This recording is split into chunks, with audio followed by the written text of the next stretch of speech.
Amém.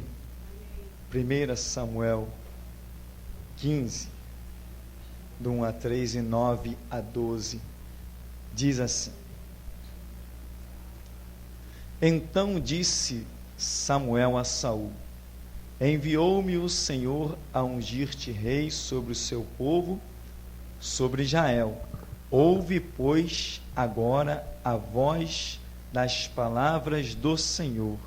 Assim diz o Senhor dos exércitos: Eu me recordei do que fez Amaleque a Israel, como se lhe opôs no caminho quando subia do Egito.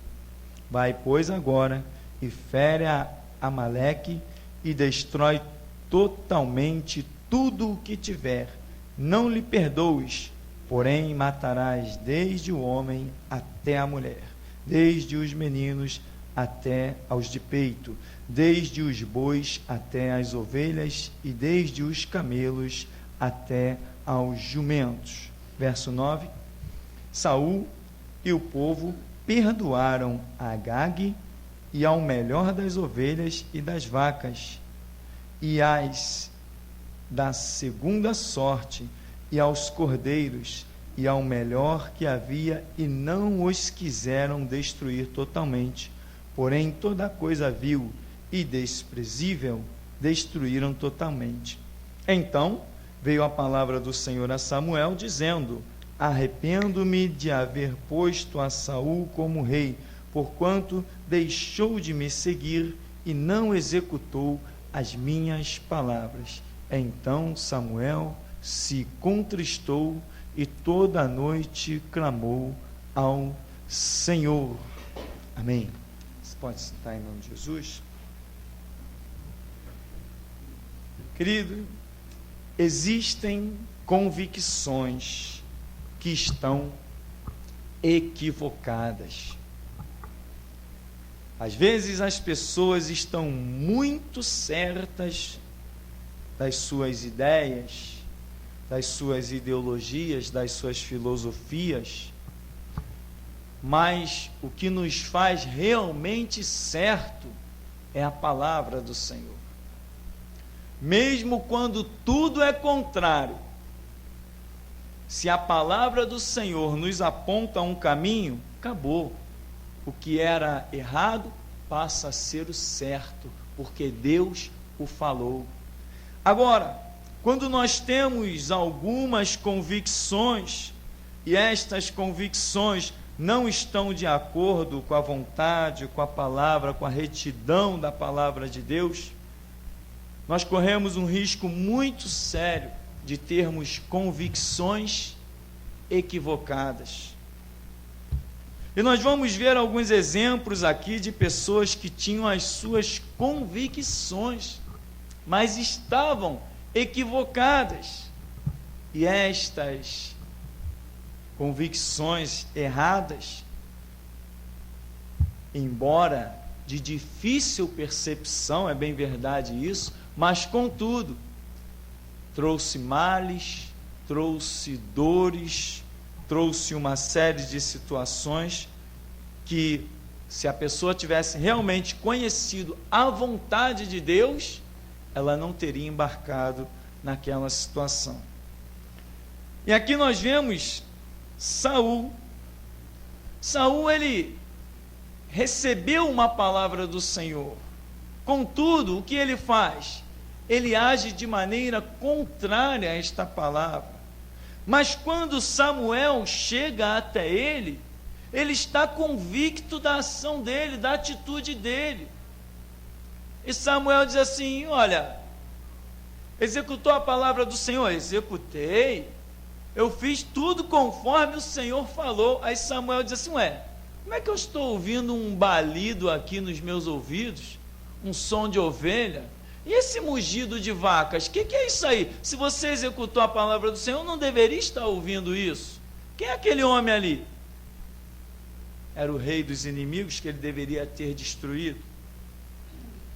Então, Saul estava plenamente convicto de que seria aprovado na ação dele, contrariando a palavra do Senhor. Quando Deus fala, é para nós cegamente atendermos, obedecermos.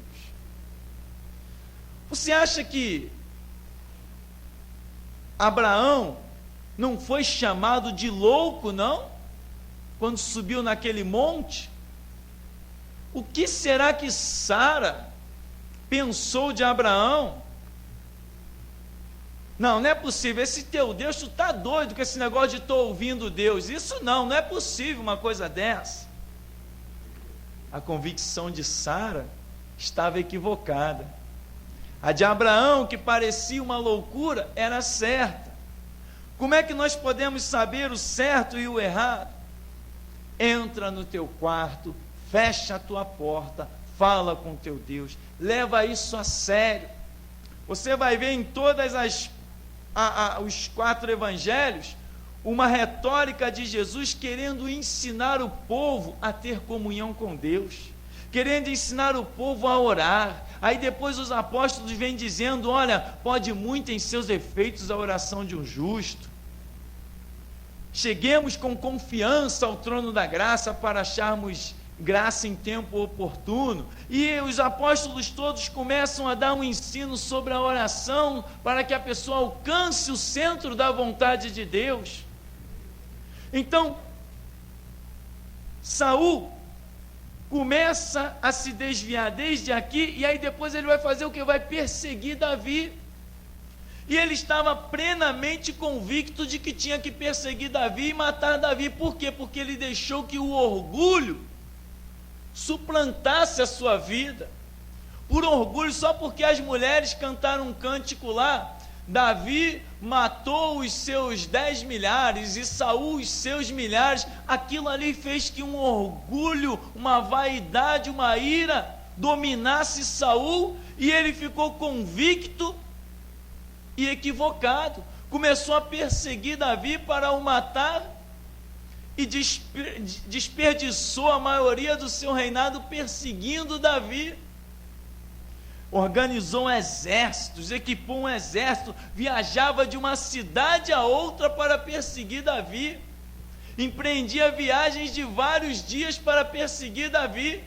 Teve alguns sacerdotes que ajudaram Davi numa determinada cidade. Saul entrou lá e matou cerca de 90 sacerdotes do Senhor porque ajudaram Davi. Olha como o homem estava tão convicto das suas ações que estava cometendo as piores transgressões.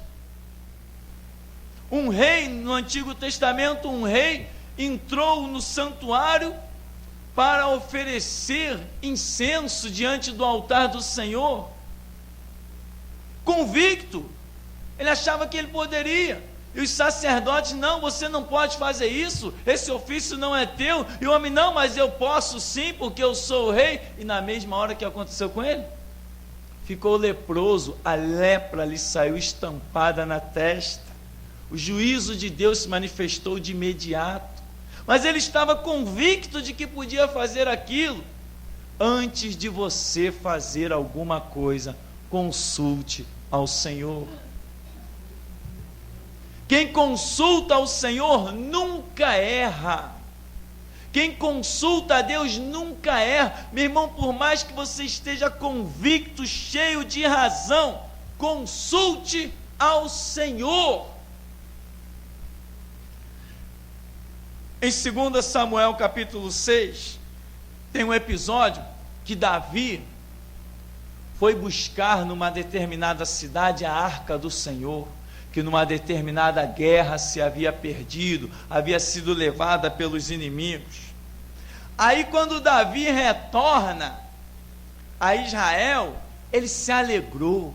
O Espírito de Deus se apossou de Davi de uma maneira pelo aquele feito, e Davi começou a dançar no meio de Israel, começou a virar cambalhota, começou a rolar no chão de tamanho gozo e prazer e alegria espiritual que envolveu a sua vida. Davi foi e arrancou as suas vestes reais e começou a virar cambalhota. Aí Mical olha da janela cheia de razão, convictamente certa, olhou para Davi, o desprezou, virou as costas. Quando Davi chegou ao alcance da voz dela, é assim que se porta o rei de Israel, se despindo diante das servas? Aí Davi só deu uma palavra assim: olha, dessas servas de que tu falaste, delas eu serei honrado. Significa, delas eu receberei filhos, porque era esse o contexto da nação de Israel. O que aconteceu com Mical? Ficou estéril, e a escritura diz, nunca teve filhos, até o dia de sua morte, não teve filhos, mas ela tinha total convicção, não, isso aí não é uma atitude de um rei. Será que não era uma atitude de um rei? Davi tinha um reinado messiânico, ele era profeta, sacerdote e rei. O reinado dele tipificava o próprio reinado de Cristo, que ainda viria a se manifestar. Quando ele tirou as suas vestes reais e dançou no meio do povo, significava que Jesus Cristo despir-se-ia da sua glória e seria o Emanuel, o Deus conosco. Quem estava certo, Mical ou Davi? Então, cuidado. Tem coisas que não foram reveladas a todos. Por isso, entra no teu quarto, fecha a tua porta, fala com teu pai. De lá você recebe a direção. Aí vem outro episódio. Moisés. Todos conhecemos. Moisés pegou uma mulher de um povo estranho. Anteriormente havia uma lei que os israelitas não poderiam coabitar, não poderiam casar com mulheres de outros povos. Mas Moisés foi lá e pegou uma mulher de outro povo, a mulher chamada mulher cuxita, ou uma expressão difícil assim, de um povo lá. E quando Miriam viu aquilo, peraí, Moisés, tu não é o único profeta aqui não. Deus não fala só contigo não, Deus fala com a gente também. Devido ao episódio, o que Miriam faz? Miriam vira para Moisés: você está errado. Por que você pegou uma mulher de um povo estranho? Deus não fala só contigo não. Aí Deus vem e chama os três, Miriam, Moisés e Arão, na porta da tenda, e começa a falar com eles. Ele diz assim: olha, por que vocês não temeram em falar contra meu servo Moisés? E a glória de Deus baixou na tenda, e quando a glória se retirou, Miriam já estava leprosa. Ora, mas Miriam estava certa, a convicção dela estava aparentemente certa. Vamos analisar para ver se ela realmente estava certa. O ministério de Moisés tipificava o quê? O ministério do próprio Jesus Cristo. Moisés não foi o libertador de um povo em terra estranha? Não é isso que Jesus fez? Moisés não foi o intercessor por um povo que seria destruído? Não é isso que Jesus faz? Não é ele? Então, Moisés, quando pegou aquela mulher de um povo estranho, não estava significando que Jesus Cristo também alcançaria uma nação estranha, os gentios, e faria desses gentios a sua noiva, a sua igreja? Então Miriam estava errada, ela pecou pela falta de conhecimento. E o que a Escritura diz? O meu povo está sendo destruído porque lhe falta conhecimento. Então, mas isso é muito difícil. Como Miriam ia entender isso? Como Mical ia entender aquilo? Já que eu não entendo, o melhor que eu tenho a fazer é ficar calado. Porque a Bíblia diz: pelas tuas palavras serás julgado, e pelas tuas palavras serás condenado. Se eu não domino todo o conhecimento, sabe o que eu tenho que fazer? Entrar no meu quarto, fechar minha porta e falar com meu pai. É a melhor atitude, é a melhor coisa a fazer, meu irmão. Deixa quem quiser falar, deixa quem quiser pensar alto, deixa quem quiser agir. Você entra no teu quarto, abre a porta, depois entra, fecha a porta, fala com teu Deus, fala com teu Pai, e quando Deus mostrar o que Ele tem na tua vida, todos verão, quer queiram ver ou não, terão que ver, porque quando a glória de Deus se manifesta, não há quem possa desviar os olhos dela. Davi, Moisés, Saul, em tudo temos situações. Houve uma amalequita lá no final do livro de Samuel, de 1 Samuel. Esse amalequita chegou perto de Davi convicto. Ele sabia que Saul perseguia Davi. Ele sabia que, dentro da concepção dele, poxa, se Saul morrer, é melhor para Davi. Davi deve ficar alegre se souber da notícia da morte de Saul. Sabe o que eu vou fazer? Pensou a amalequita. Eu vou chegar lá e vou dizer que eu mesmo matei Saul. Aí foi lá e contou aquela história, né? Aí Davi falou assim: você matou Saul? Ele não aguentava, estava sendo oprimido, pediu que eu matasse, eu fui e matei. Aqui está, ó, a arma dele, aqui está o capacete dele, está aqui. Aí Davi chamou um homem: vem cá, mata esse homem aí, mata ele, porque a própria boca dele confessou dizendo: eu matei o ungido do Senhor. A recompensa da mentira dele foi a morte. Saul havia se suicidado. Ele chegou lá, Saul já estava morto, mas ele pegou aquelas coisas e saiu para receber elogios de Davi. Ele chegou diante de Davi acreditando na possibilidade de que ele ia morrer. Ele chegou plenamente convicto de que receberia uma exaltação. Querido, por isso que eu digo: entra no teu quarto, fecha a tua porta, fala com teu Deus. Se você aprender essa lição, meu irmão, o teu caminho será sempre de glória. Senhor, eu estou pensando em falar isso, mas o que tu dizes? Senhor, eu estou pensando em agir assim, eu tenho certeza que vai dar certo, mas espera aí, Senhor, o que tu dizes? Às vezes nós nos dizemos ovelha, mas não temos Jesus como pastor, como diz o Salmo 23. O Senhor é meu pastor, nada me faltará. Ele faz o quê? Deitar-me em, guia-me mansamente, refrigera. É Ele que faz isso. A ovelha, meu irmão, por que Jesus nos enquadra como uma ovelha? Porque Jesus diz: as minhas ovelhas não são deste mundo, ninguém as arrebata da minha mão, tem outras ovelhas que não são desse aprisco. Por que Jesus nos tipifica uma ovelha? Simplesmente pelo fato da ovelha ser um animal totalmente dependente do pastor. Nem beber água sozinha a ovelha não consegue. Ela tem medo de beber água onde a água está correndo. Até para isso ela depende do pastor. Meu irmão, se você não for ovelha, você não terá um pastor.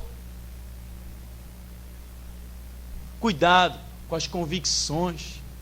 Davi, certa vez, depois que assumiu o reinado, chamou Joabe e disse assim: Joabe, vamos enumerar o povo aí, eu quero saber quantos guerreiros tem aí, vamos levantar o censo. Aí Joabe falou assim: não, meu senhor, que Deus multiplique esse povo 100 vezes mais, não precisa tomar o censo. Não, eu quero. Vamos lá, vamos tomar o censo. O que custou aquilo? Custou 70 mil homens mortos por pragas que o Senhor enviou, porque Davi foi rebelde e tomou o censo. Mas ele estava convicto daquela ação, mas ele não consultou ao Senhor. Se somos servos, temos que consultar ao Senhor. Tomar atitude, dar passo sem consultar a Deus, é cair no abismo, é cair nos despenhadeiros. O que você está projetando para amanhã, meu irmão? Já consultou ao Senhor? Rasgue esses planos, porque ali pode estar a sua morte. A nação de Israel estava convicta: temos que pregar esse Cristo na cruz, temos que pregar esse Nazareno na cruz, temos que acabar, temos que sepultar esse homem. Convictos, nós temos os pergaminhos, Somos nós que temos a lei. Olha o templo aqui que Salomão ergueu. É Deus que tem falado conosco. Deus está no nosso meio. Israel é o povo eleito. Israel é o povo escolhido.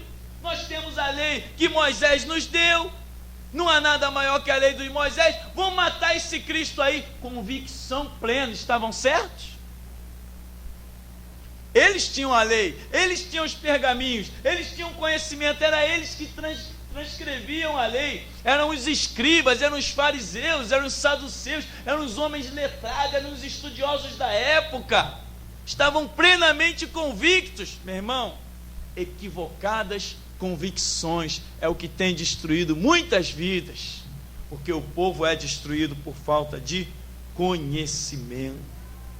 João, juntinho de Jesus, Jesus pregou numa cidade, não sei se era Cafarnaum, uma cidade lá. Aí João diz assim: Senhor, eles não querem receber teu testemunho não? Vamos orar para cair fogo do céu e consumir eles. Que convicção, que fé. Aí Jesus diz assim: não, nada disso. Você não sabe a que espírito você pertence? Eu não vim condenar o mundo, eu vim salvar. Jesus está no Getsêmani, vem uma comitiva liderada por Judas, prendem Jesus. Jesus já tinha dito: é chegada a minha hora, é chegado que me trai. Aí quando botam a mão em Jesus, o que Pedro faz? Saca da espada e arranca a orelha de um homem. Jesus vai, pega a orelha, conserta, bota no lugar, diz assim: põe a tua espada na bainha. Não beberei eu o cálice que o Pai me dá? Não pensas tu que nesta hora eu poderia rogar ao meu Pai e Ele me daria miríades e miríades de anjos e nada disso aconteceria? Mas a convicção de Pedro era tremenda, a ponto de sacar da espada e partir para cima do exército inimigo. Tenho que defender o mestre? Não, o mestre não precisa de defesa, Ele que nos defende, amém? Ele diz: ninguém tira a minha vida, eu mesmo dou. Meu irmão, há muitas convicções equivocadas. A sua convicção ela será plena quando você tiver conhecimento da Escritura e antes de tomar a decisão, entrar no teu quarto, fechar a porta e falar com teu Deus: ah, eu já orei, vou tomar a decisão. Vai cair no abismo. Tem gente que diz assim, já vi várias pessoas quase perderam a vida. Não, eu já orei sobre isso. Eu digo assim: orou? Orei. E o que Deus falou? Eu acho que é da vontade de Deus. Você acha? Então você não tem certeza. Deus não falou nada? Então vai orando até Deus falar. Enquanto Deus... Nós temos a mania, e certíssima mania, de dizer: o meu Deus é vivo, o meu Deus é vivo, mas eu não me preocupo em ouvir a voz desse Deus que é vivo. Parece que eu continuo adorando a imagem de pau, de pedra muda, que nem naqueles tempos, chegava diante das imagens, se curvava: ah, eu quero isso, quero aquilo, nunca falou com a gente. Hoje a gente diz que serve um Deus vivo e continua agindo da mesma maneira. Agora, uma coisa é bom: quando a tua convicção está certa. Quem dizem os homens ser o filho do homem? Uns dizem que tu é Elias, estava errado. Uns dizem que tu é João Batista que ressuscitou dos mortos. Está errado. O que vocês dizem a meu respeito? Tu és o Cristo, o Filho do Deus vivo. Esta convicção está certa. Eu digo que tu és Pedro, e sobre esta pedra edificarei a minha igreja. E as portas do inferno não prevalecerão contra ela. É essa a diferença, meu irmão. Quando a sua convicção está errada, você cai no abismo, mas quando ela está correta, segundo a Escritura, segundo a revelação, porque Jesus disse: não foi a carne e o sangue que te revelou, mas meu Pai que está no céu, e o Pai revela lá na intimidade do teu quarto. Aí está certo. Então eu edifico. Quando a convicção está certa, Jesus edifica e as portas do inferno não prevalecem contra.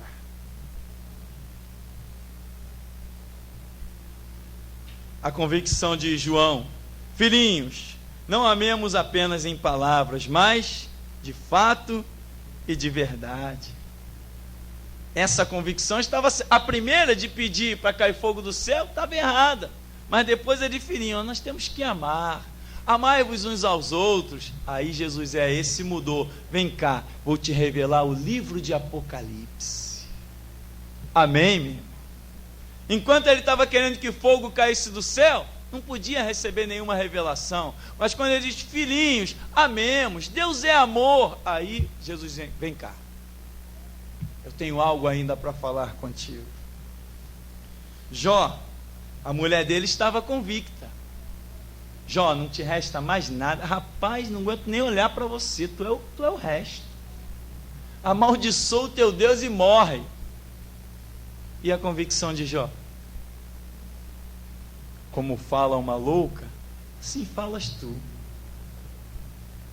Amém? Eu sei que o meu Redentor vive. E por fim, a convicção estava certa. Se levantou ou não se levantou? Viu ou não viu a glória de Deus? Amém, meu irmão? Os 12 espias, para nós terminarmos. Tinha 10 convictos. Foram 12 espias à terra de Canaã, quando Moisés enviou.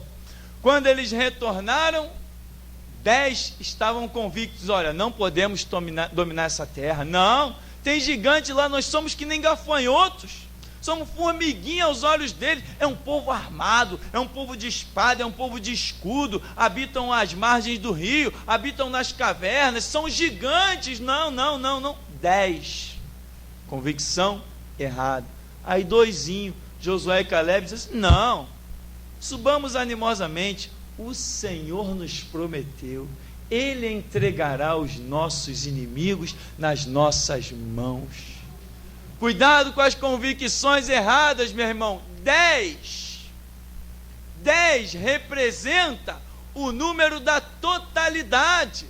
Tem muita gente errada e convicta e arrastando multidões para as sepulturas, mas 2 que representam o número do testemunho. Lembra das 2 testemunhas? Lembra dos 2 sonhos de Faraó? Lembra dos 2 sonhos de José? Lembra dessas coisas todas? Lembra que Jesus enviou os seus discípulos de 2 a 2? Esse número que representa o apoio, a confirmação, está com poucos.